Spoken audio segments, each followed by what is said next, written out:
Nakitang patay at sunog ang isang babae at kanyang live-in partner sa kwarto ng isang hotel sa Goa, Camarines Sur.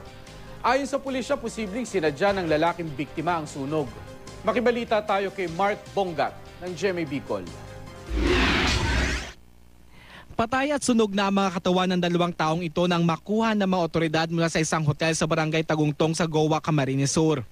Ayon sa may-ari ng hotel, Lunes na mag-check-in sa hotel ang dalawa na mapag-alamang mag-live-in. Nasa ikalawang palapag ng hotel ang dalawa. Miyerkules ng gabi narinig ng isang roomboy na umiyak ang babae. Umalis daw sandali ang lalaki. Bumalik daw itong may dalang karton. Maya-maya pa, bigla na lang daw may sumabog at sinundan ng sunog. Naririnig nung katabi na kwarto na may naka-check-in, nagkalabugan.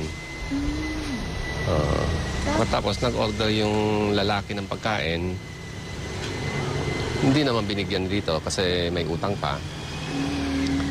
So after na hindi binigyan, yun, kasunod nun, sumabog na. Hinala ng pulisya, sinadya ng lalaki ang sunog. Posible raw na gasolina ang laman ng kartong bitbit nito. Posible raw na patay ng babae bago pa mangyari ang sunog.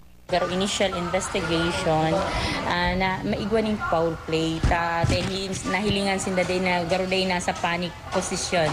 May nakita pa ang pulisya sa kwarto na isang sachet ng hinihinala ang shabu at 2 bote ng alak.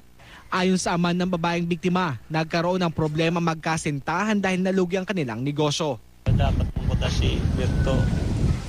Dahil kung mahugot man siya dahil na may suwaki ko.